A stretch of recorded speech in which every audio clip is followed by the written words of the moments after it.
টরে নি যখন পড়বে তখন সবাইকে জানিয়ে দেওয়া হবে। এত ঠান্ডা বাইরে, কি ঠান্ডা হাওয়া বইছে এখানে, আমার ভেঙে নিতে বসতে হয়েছে, নাহলে আমার সাউন্ড ব্লক হয়ে গেছে, সরি।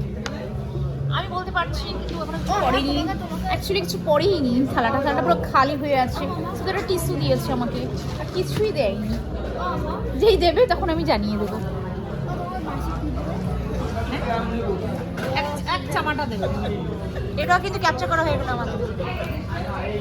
তোমাকে বলেছি, তোমাকে চাপা রেখে এক চাপাটা দেবে, চাপাটা তোমাকে যেটা একটুখানি কি বলে কালী মুক্তিও পাঠিয়ে দিয়েছি টিম্পি। হ্যাঁ পাঠিয়েছিস? হ্যাঁ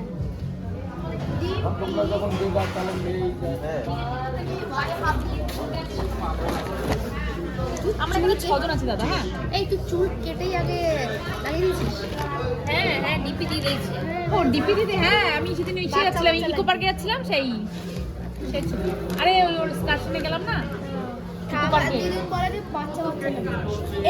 এই জন্য আমরা একটা জায়গায় ঘুরেছি, সোলার ডোম, সোলার ডোম তো সোলার ডোমে ঘুরেছি, খুব সুন্দর। বলুন, কিছু বলবেন? 200 টাকার টিকিট ঢুকতে গিয়ে ও বলছে কথা, ওটা ক্যাপচার করবি তো।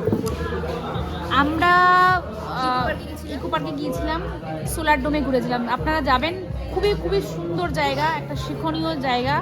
বাচ্চারা গেলে তো খুবই মজা পাবে। ওখানে রোবট আছে, রোবট কার আছে, আর হচ্ছে রোবটটা আবার তাকিয়ে আপনার সঙ্গে কথা বলবে না, হাত মিলাবে, আপনি যেরকম ভাবে করবেন না আপনি এনজয় করতে পারবেন। বেশ অনেকটা সময়ও লেগেছে ঘুরতে। হ্যাঁ পয়সা বসুল, 200 रुपये একদম বসুল হয়ে গেয়া। তুমি একটু জার্নি মুছে পড়ো। এই যে আমাদের আনতে এসে গেছে।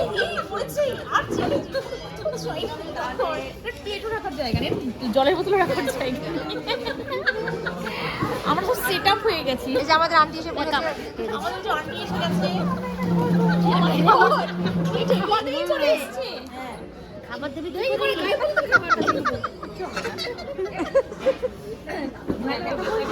ভালোই করেছে। জল দিচ্ছে। কি রান্না হচ্ছে রে?